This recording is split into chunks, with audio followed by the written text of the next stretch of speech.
On today's episode, I'm going to tell you a shit story. And I know you're like, what? Women have a lot of pee stories. Women piss their pants a lot, and men shit their pants. I didn't quite shit my pants, but I almost did. And I want to tell you this story. And I know you're like, well, what does this have to do with self betterment or love or relationships or anything under the umbrella of helpful? I have over 700 episodes. I think it's okay that I tell a shit story once in a while, or maybe just once. But before I get to my shit story, and also, if if you listen to this story and it gets you out of your head for 20 minutes and you're not thinking about your problems, then that's kind of I think that's okay. I think that would fall under the umbrella of helpful. All right, before I get to before I get to my shit story, I have a I have I have a fart story, and the fart story is actually very traumatic. Um, the fart story was more humiliating than the almost shit story. So let me give you a little backstory. I grew up in Los Angeles, and when you grow up in LA, at some point in your life, you will do extra work, right? And I did I did extra work for a summer on the original 90210, and I remember this was like the hottest show on TV.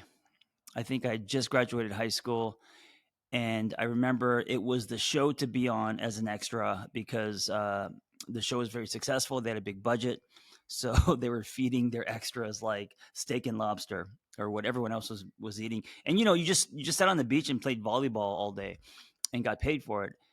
And I remember watching these rich, successful kids, and I thought, and they were like, they were washing their $100,000 cars, and this is the '90s, so it would be equivalent to like a $250,000 car today, and I'm sure they had many of them. And I remember my life, comparing my life to theirs, and it was different because I was on the set, and they were like 25 feet in front of me. And when you're watching a show on television and you don't live in Los Angeles, it's fantasy. There's distance, it's out there. But when you're doing extra work and you live in LA and you could literally walk up and touch these people, you're so close to that fantasy life. And I remember feeling like, fuck, what is their life's like? And I don't know. I mean, maybe it was stressful, I'm sure. It was different than it appeared from the outside. But I remember at like 19, just graduating high school, um, not knowing what I was going to do with my life, not even applying to the UC schools because I couldn't get in and I didn't have the grades, so I was just going to Cal State Northridge, thinking about joining a fraternity, and having not much direction in my life. Didn't know what to major in, and here I was standing in front of kids my age, maybe a little bit older, multimillionaires, famous, and I was just like, wow, I wonder what that is like. I still wonder what that is like. Anyway, um, I don't know what that story has to do with my fart story. Oh, so if you live in LA and you grew up in LA, then yes, yeah, at one point you were a movie extra, and then at one point you also took acting classes. At one point you submitted yourself for commercials, and I took an acting class one summer, and I the acting teacher praised me for this one scene I did where I took the song from Counting Crows, Mr. Jones, and I turned it into a monologue where I pretended like I was kind of this crazy person who had an imaginary friend and lying on the couch of his therapist office. Ironically, I didn't know I was going to be a therapist at the time. And I took the lyrics of the song Mr. Jones and I just said them as a monologue. Um, Mr. Jones and me, like he was crazy and had this imaginary friend. Anyway, I got a lot of praise for that, and so I thought I was hot shit, and I was like, "Oh, I'm good at this acting thing." So the next scene, it required me coming. I forgot what it was from a movie, and I remember coming out, and I thought I'm gonna do something unique. I'm gonna pull my pants down. There was a reason why I was gonna pull my pants down, and as I'm saying this, I'm kind of reminded that it's kind of a pattern in my life, pulling my pants down. And I did it. And as I was coming out to perform this in this little back house, which was the acting class, uh, I pulled my pants down and I farted. And I didn't, it wasn't loud. So there wasn't the sound, right? It was silent. But of course, the silent ones do not smell that good. The silent ones are the ones that really um, are the ones that empty rooms. And it was a tiny studio room in my acting teacher's back house.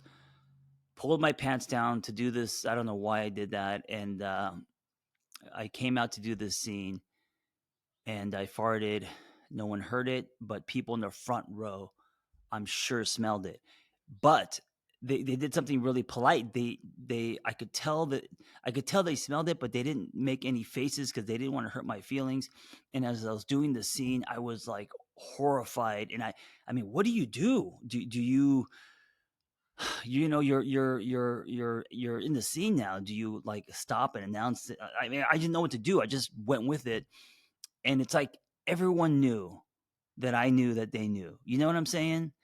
And I was the first one to go. So after that, I was stuck in that room for 2 hours, um, completely embarrassed and humiliated. Anyway, that's my fart story. Now to my shit story. I was on a date, and we were gonna go on my motorcycle and ride to Malibu, or ride to the beach. And right before we went, we stopped by a smoothie place and got some crazy green shake. And it didn't sit well with me. I didn't have a problem with it, but the ride from Los Feliz to Malibu is like an hour. And so I'm on this motorcycle, she's on the back, and of course, the vibration of the motorcycle stirring up this green shake that didn't agree with me. And I feel like, okay, I kind of have to go to the bathroom. I'm not sure, but I could hold it, whatever. Not a big deal. We get to the destination, after canyons and swerving and all that. If you're familiar with Malibu, there are no restrooms on the beach. There's restaurants. So I pull into this restaurant, and right when I got off the motorcycle, I was like, "Oh my god, it's gonna all come out." And so I'm clenching my ass. And let me remind you, I'm on a date. Uh, and I mean, I don't know what she was. She was probably like, "What the fuck is going on?" So I get off the bike and I just beeline toward the first restaurant, and it was Joffrey's, right there on the shore break on the beach. And I remember walking down the driveway with my ass clenched, and I must have looked like a penguin from behind. I did not say a word to my date because I didn't know what to say. I just got off my bike and just started going because I knew that if I let go of the clench of my ass, it would just all come out. And I mean, I'm also on a motor. Like, what do I do? I don't have a change of clothes. I'm on a date. We're on a motorcycle. We're, I was like, oh my! I was just panicking, and so I'm hobbling like a penguin, beelining to the restroom, and she's probably like, "What the fuck is this guy doing?" And she doesn't say anything. I mean, maybe she thinks I'm playing some kind of. Maybe she thinks I'm flirting. This is what I do. I don't know, but I go to the I go past the hostess stand, find the restroom. I mean, I'm like, any second it's going to come out. I'm just sweat. I'm holding on to one helmet, sweat coming out of my pores. And it's one of those restrooms where it's single, like it's only one thing, right? So I knock, the door's locked. So it means it's occupied, and just sudden panic. Now I'm in public in front of people. So if I let it go, it's going to be a whole scene, right? It's not like where moments ago I could have just like ran into the bushes. I would have been embarrassed in front of my date, but that's one person. Now I'm in a public place. The men's room is locked, so I check the women's room. It's unlocked. I walk in, and there's a woman standing there, and she's doing her makeup. We make eye contact, And she kind of smiles, embarrassed for me because it's basically, oh, he went into the wrong restroom, not a big deal. I run past her, and now she's like, what the fuck is this guy doing? She bolts out of the restroom, and I go into the bathroom stall. And as I'm um, pulling my pants down, it all comes out. It all comes out. And I remember thinking, okay, I'm in the women's room. I just almost shit my pants. Thank God. But at the same time, it all came out. So, like, on my shoes, on my underwear, like, it's all over the floor. And I'm on a date technically. So she's outside wondering where I'm at. We came here on a motorcycle, and I'm like, what am I going to do? And I could feel like the manager is probably going to knock on the door at any second. Oh, so I do everything I can to kind of clean myself up and slip out of there, just relieved that it could have been exponentially worse. I go out, my date's gone. I don't blame her.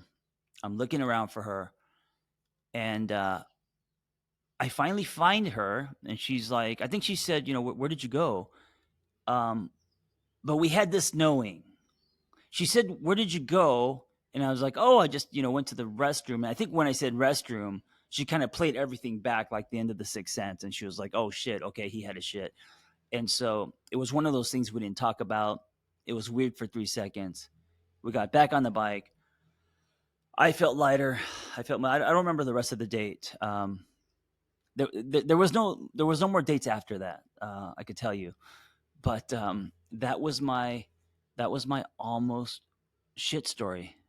It was the only one I've ever had, and I remember it because it was traumatic. It was straight up traumatic. I remember, when you have when you go through like when you have I've been down on my motorcycle, meaning I've been in accidents, and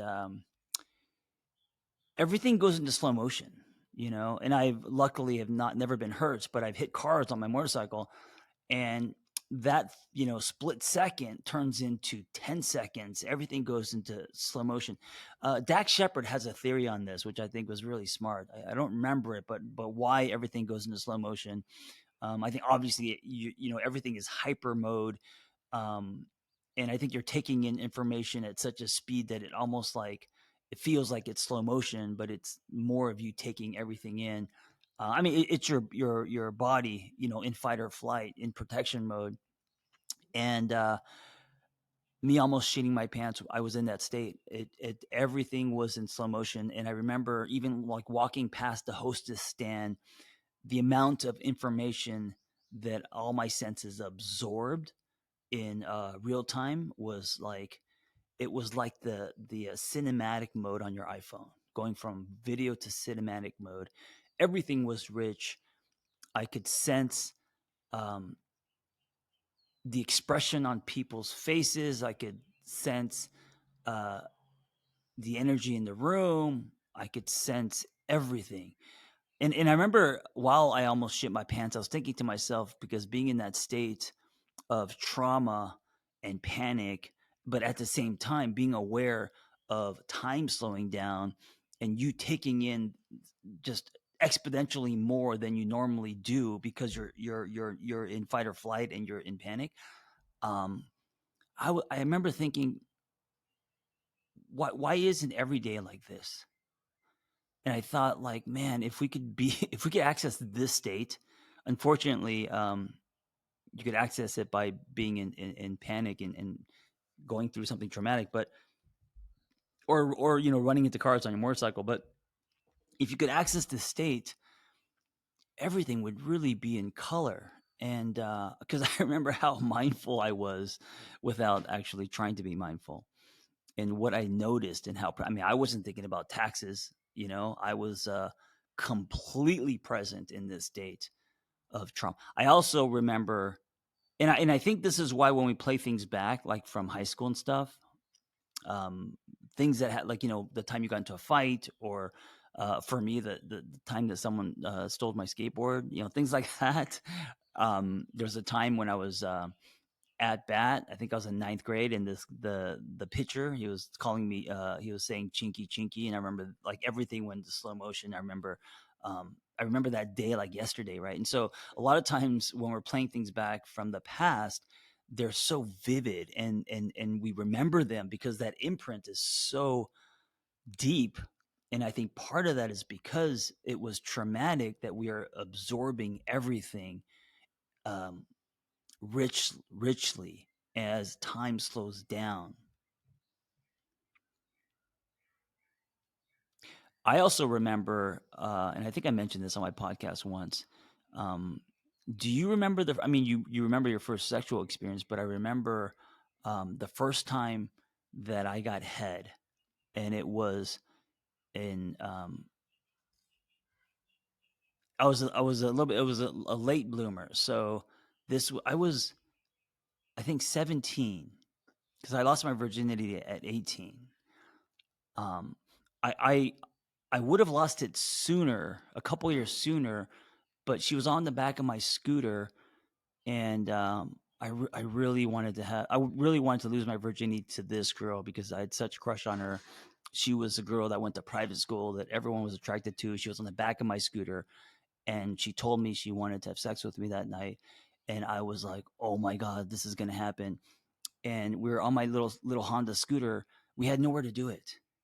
We had nowhere to do it. Our parents were home. There was nowhere to do it. It wasn't a car we were on, and so I missed that opportunity. But a year later, um, I was making out with this girl in my friend's bedroom. My friend was Korean, and I remember I didn't really like her. It was very convenient. She was only here for the summer, and so we just kind of like were hooking up, making out. And I remember she asked me if I had ever gotten head before, and I was like, no. And I think she thought I was lying because I was 17, and I think she thought I was trying to like play her or try to make myself like do the whole pity party, like, oh, I'm 17, I wish, but I've never had that experience, and you know, if you're open to it. But then she started. I remember she disappeared under the Korean blankets, and they were like they were like rainbow color. They were very bright, and just as she started to do it, and by the way, because I've never had this done before, holy shit, the feeling of it. I mean, it feels like it felt like me going underwater, like kind of like. I mean, I can imagine the chemicals shooting into my little 17-year-old brain, and just as she started, and I was like, "Oh my gosh, this is really happening." My friend bangs on the door and says, "Hey, we gotta go. Let's go. Let's go." Then she pops back up, and I was like, "Steve, hold on," and kind of asked her to keep going. Anyway, those were only a few seconds. Those were only a few seconds, but those seconds, I think maybe like 15 seconds, um, high definition in my brain. My point in telling this story is it's not only trauma, but also I think new experiences like that um, that can slow time down, and we receive the experience in such richness. I think part of it is just chemically, like the amount of dopamine that's shooting in your brain, but also the fact that it's a new experience that it's imprinted in our memory. And when we play it back, of course, we're not playing it back as the adults today. We're playing it back. So, for example, that incident, when I play it back, I'm playing it back through the eyes of a 17-year-old who's never gotten oral sex before. So, because that's the memory that was stored, right? And so, me playing that back, it's very vivid.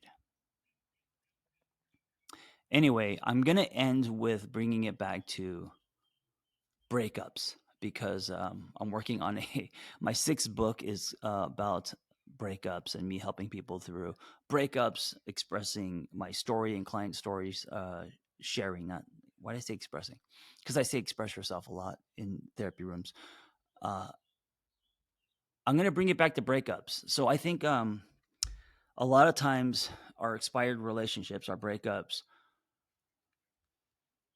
because they may have been traumatic or because they may have been a new experience. And so the imprint is fresh, right? Because it's a new experience, right? Anytime you have a new experience, that imprint is fresh.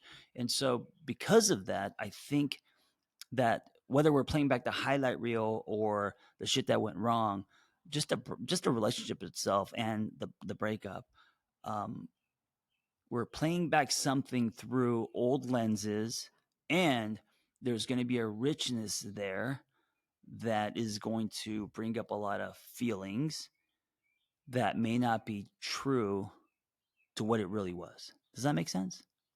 So, like, if I was to go back in a time machine and see myself get off the motorcycle and hobble like a penguin to the restaurant because I'm about to shit my pants. Like, if I was to see that from the outside, kind of like in the movie Back to the Future, where he got to come back and see the whole scene, I don't think it would have been in truth the same as what I experienced internally. You know what I'm saying? Um, because me being in it and seeing it through those eyes at that time it's very amplified. My point in saying this is, as we play back old relationships, as we play back breakups, and who we had crushes on or who broke our heart or what happened, I think it's something to consider. To know that it's like when you go back to your elementary school and you're like, holy shit, look how tiny those chairs are. I never remember those. I remember those chairs were huge. It's because your memory is of when you were that age, playing back what happened. And so when you're playing back relationships, when you're playing back the highlight reel, when you're playing back, old events, especially love experiences, um, you're not playing back them in an honest way. You're playing back them through the lens of who you were at that time when you had that experience. So just something to consider, to know if you are going through a breakup, or if you just kind of like have a pattern of playing back old, like if you feel like someone got away and you're playing back the highlight reel, right? Um, know that is probably not truth, but it is how you saw it at that time. Anyway, thank you for listening. I hope for this last 22 minutes, you were not thinking about things that that are bringing you anxiety, but just kind of following along with me and my shenanigans. In today's case, a shit and fart story. Thank you for listening. Be well.